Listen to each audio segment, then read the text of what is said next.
Bibigyan nyo ba ako ng time? Oh, sige. I give you an minute. Sige, sir. 10 seconds. Ano yun? Ang dami ah. Eh, sir, ito lang nakita ko eh. 45 sa ulo mo.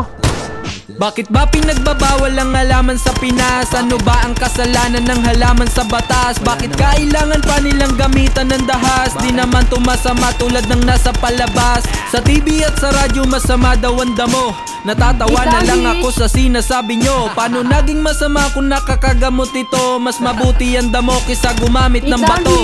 Ang daming Pilipinong bulag sa katotohanan. Hindi nila makita yung halaga ng halaman. Kapag tunaligal ang Pilipinas sa yayaman, ang daming mga tao neto na matutulungan. Kaya paano naging masama halaman sa mata kung nakakabuti to sa kalusugan ng iba? Bakit di pa illegal sa Pilipinas na bansa? Bakit pinagbabawalan pa rin to, putang ina?